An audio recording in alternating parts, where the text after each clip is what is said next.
इस यूनिवर्सिटी ने हर मोमेंट को जिया है। इस यूनिवर्सिटी ने हर मोमेंट में जान भर दी है। मैं इस ऐतिहासिक अवसर पर यूनिवर्सिटी के सभी प्रोफेसर्स और स्टाफ को, सभी स्टूडेंट्स और एल्यूमनाई को हृदय से बहुत बहुत बधाई देता हूं।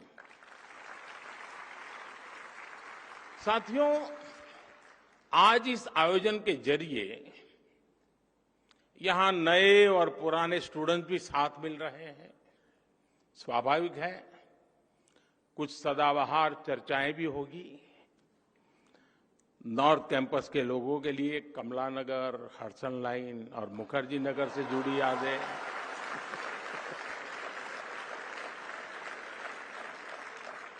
साउथ कैंपस वालों के लिए सत्य निकेतन के किस्से, आप चाहे जिस ईयर के पास आउट हो, 2 डीयू वाले मिलकर इन पर कभी भी घंटों निकाल सकते हैं।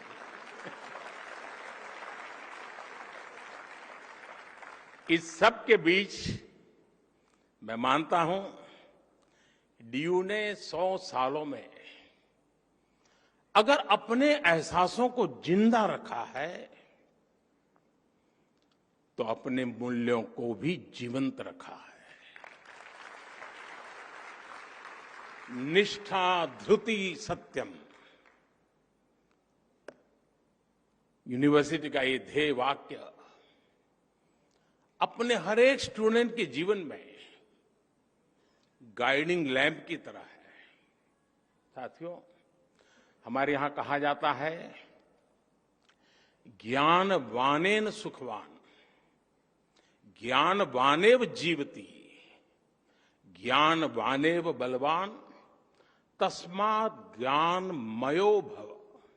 अर्थात जिसके पास ज्ञान है वही सुखी है, वही बलवान है,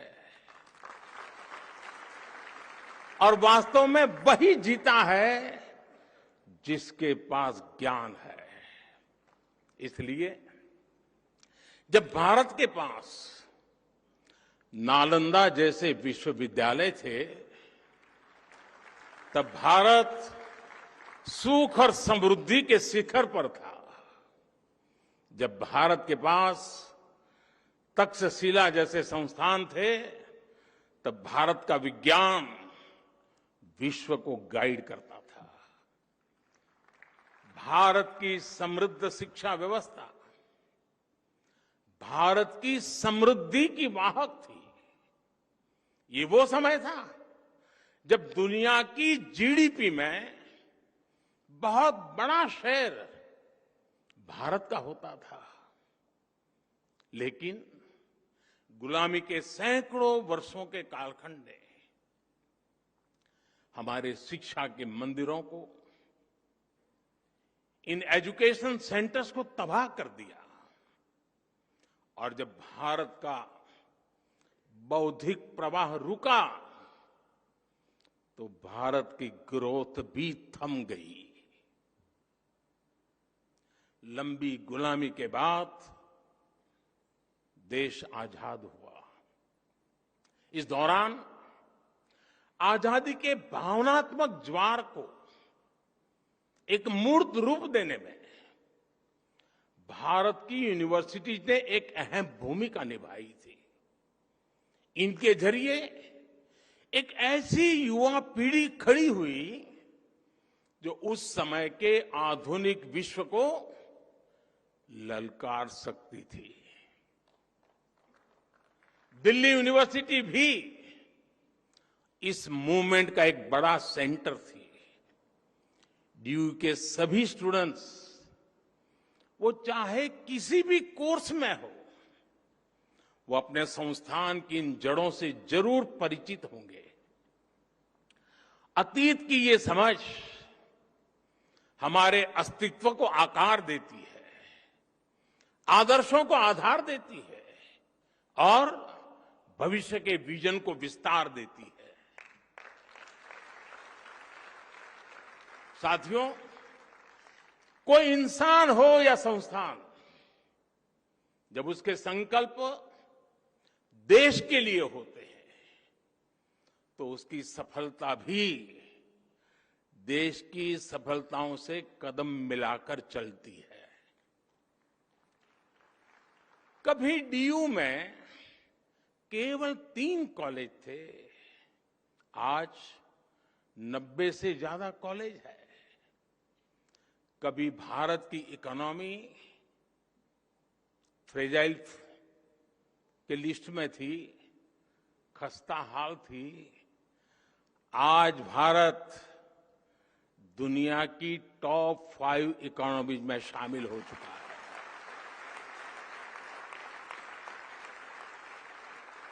आज डीयू में पढ़ने वाले लड़कों की तुलना में लड़कियों की संख्या ज्यादा हो गई है। इसी तरह देश में भी जेंडर रेशियो में काफी सुधार आया है। यानी शिक्षण संस्थान की जड़ें जितनी गहरी होती हैं, देश की शाखाएं उतनी ही ऊंचाइयों को छूती है। और इसलिए भविष्य के लिए भी यूनिवर्सिटी और देश के संकल्पों में एक रूपता होनी चाहिए, इंटरकनेक्शन होना चाहिए। 25 साल बाद जब देश अपनी आजादी के 100 साल पूरे करेगा, तब दिल्ली यूनिवर्सिटी अपनी स्थापना के 125 वर्ष मनाएगी।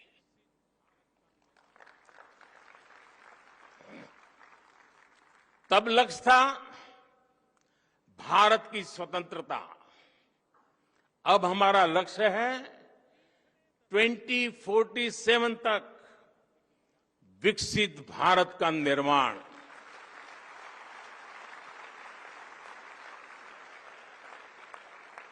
पिछली शताब्दी के तीसरे दशक ने, अगर पिछली शताब्दी के इतिहास की तरफ नजर करें तो पिछली शताब्दी के तीसरे दशक ने स्वतंत्रता संग्राम को नई गति दी थी। अब इस शताब्दी का ये तीसरा दशक भारत की विकास यात्रा को नई रफ्तार देगा।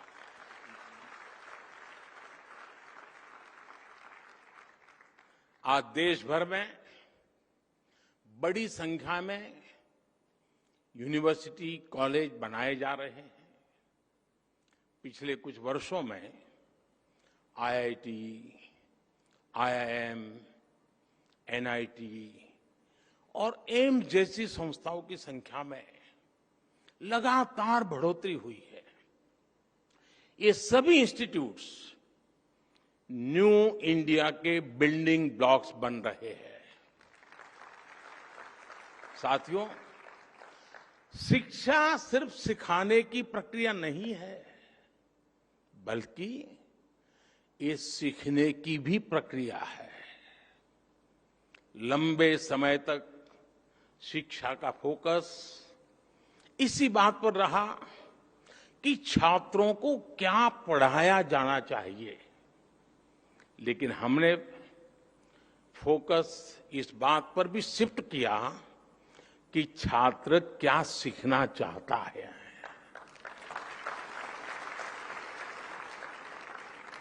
आप सभी के कलेक्टिव एफर्ट से नई राष्ट्रीय शिक्षा नीति तैयार हुई है। अब छात्रों को यह बड़ी सुविधा मिली है कि वो अपनी इच्छा से अपनी पसंद के विषयों का चुनाव कर सकते हैं।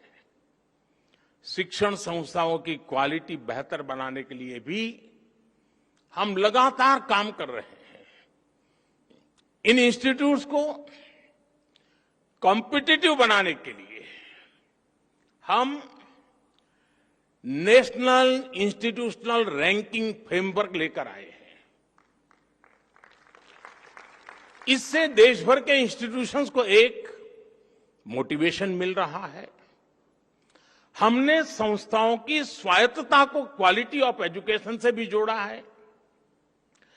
जितना बेहतर संस्थाओं का प्रदर्शन होगा, उतनी ही उन्हें स्वायत्तता मिल रही है।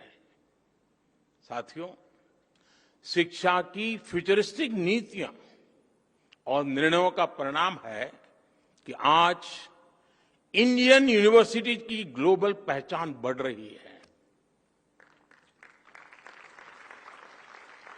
2014 में क्यूएस वर्ल्ड रैंकिंग में केवल 12 इंडियन यूनिवर्सिटीज होती थी। 2014 में 12 यूनिवर्सिटीज, लेकिन आज ये संख्या 45 हो गई है। हमारे एजुकेशन इंस्टीट्यूट्स दुनिया में अपनी अलग पहचान बना रहे हैं। हमारे संस्थान quality education, student faculty ratio और रेपुटेशन सब में तेजी से सुधार कर रही है। और साथियों, आप जानते हैं, इन सब के पीछे सबसे बड़ी गाइडिंग फोर्स कौन सी काम कर रही है? ये गाइडिंग फोर्स है भारत की युवा शक्ति। इस हॉल में बैठे ही हुए मेरे युवाओं की शक्ति। साथियों, एक समय था जब स्टूडेंट्स किसी इंस्टीट्यूट में एडमिशन लेने से पहले सिर्फ प्लेसमेंट को ही प्राथमिकता देते थे। यानी एडमिशन का मतलब डिग्री और डिग्री का मतलब नौकरी। शिक्षा यहीं तक सीमित हो गई थी। लेकिन आज युवा जिंदगी को इसमें बांधना नहीं चाहता। वो कुछ नया करना चाहता है, अपनी लकीर खुद खींचना चाहता है। 2014 से पहले भारत में सिर्फ कुछ 100 स्टार्टअप्स थे। आज भारत में स्टार्टअप्स की संख्या 1 लाख को भी पार कर गई है। 2014-15 की तुलना में आज 40% से ज्यादा पेटेंट फाइल हो रहे हैं। जो पेटेंट जारी हो रहे हैं उनमें भी 5 गुना का इजाफा हुआ है। ग्लोबल इनोवेशन इंडेक्स, जिसमें भारत 18वें पायदान पर था 80 से की बात, वहां से बढ़कर के आज हम 46 पर पहुंच चुके हैं। वो स्थान हमने प्राप्त किया। अभी कुछ दिन पहले ही मैं अमेरिका की यात्रा से लौटा हूं। आप सबने देखा होगा आज भारत का सम्मान कितना बढ़ा है, गौरव कितना बढ़ा है। क्या कारण है? क्या कारण है आज भारत का इतना गौरव बढ़ा है? उत्तर वही है, क्योंकि भारत की क्षमता बढ़ी है, भारत के युवाओं पर विश्व का भरोसा बढ़ा है। इसी यात्रा में भारत और अमेरिका के बीच initiative on critical and emerging technology यानी आईसेट डील हुई है। इस एक समझौते से हमारे युवाओं के लिए धरती से लेकर स्पेस तक, सेमीकंडक्टर से लेकर एआई तक तमाम फील्ड्स में नए अवसर पैदा होने वाले हैं। जो टेक्नोलॉजी पहले भारत की पहुंच से बाहर होती थी, अब हमारे युवाओं को उनकी एक्सेस मिलेगी, उनका स्किल डेवलपमेंट होगा। अमेरिका की माइक्रोन, गूगल तथा एप्लाइड मटेरियल्स जैसी कंपनियों ने भारत में बड़े निवेश का फैसला लिया है। और साथियों, ये आहट है कि भविष्य का भारत कैसा होने वाला है, आपके लिए कैसे कैसे अवसर दस्तक दे रहे हैं। साथियों, इंडस्ट्री 4.0 की क्रांति भी हमारे दरवाजे पर आ चुकी है।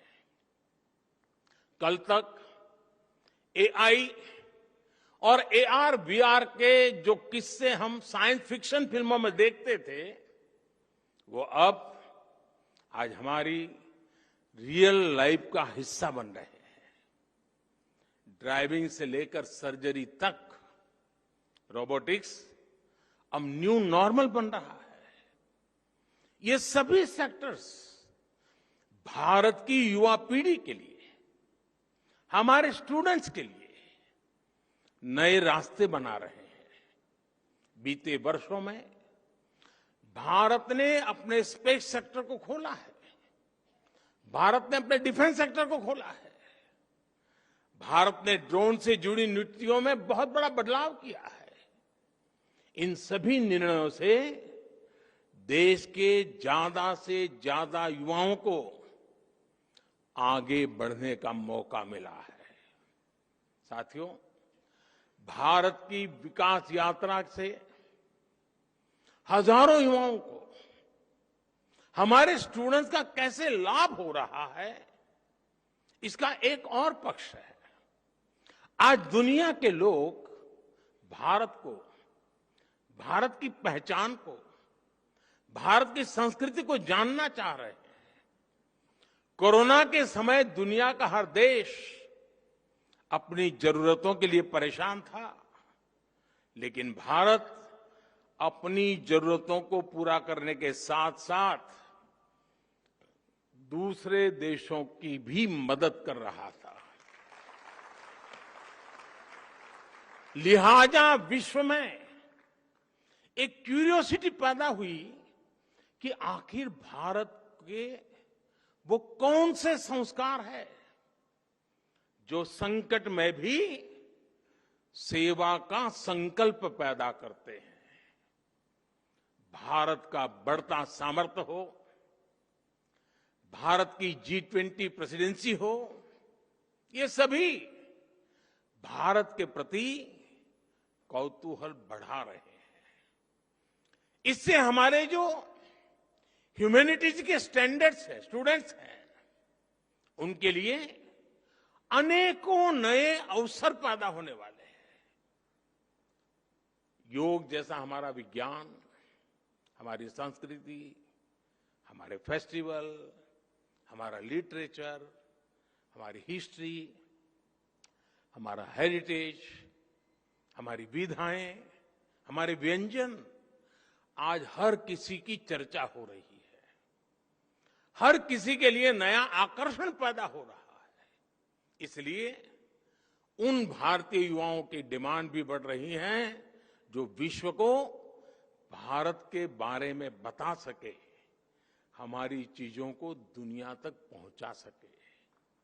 आज डेमोक्रेसी, इक्वालिटी और म्यूचुअल रिस्पेक्ट जैसे इंडियन वैल्यूज दुनिया के लिए मानवीय पैमाना बन रही है। गवर्नमेंट फोरम से लेकर डिप्लोमेसी तक कई क्षेत्रों में भारतीय युवाओं के लिए लगातार नए मौके बन रहे हैं। देश में हिस्ट्री, हेरिटेज और कल्चर से जुड़े क्षेत्रों ने भी युवाओं के लिए अपार संभावनाएं बना दी है। आज देश के अलग अलग राज्यों में ट्राइबल म्यूजियम्स बन रहे हैं। पीएम म्यूजियम के जरिए आजाद भारत की विकास यात्रा के दर्शन होते हैं। और आपको ये जानकर के भी अच्छा लगेगा कि दिल्ली में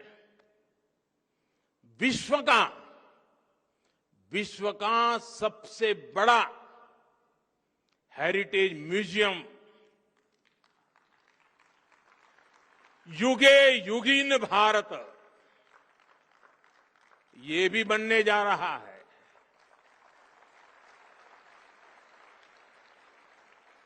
कला, संस्कृति और इतिहास से जुड़े युवाओं के लिए पहली बार पैशन को प्रोफेशन बनाने के इतने अवसर पैदा हो रहे हैं।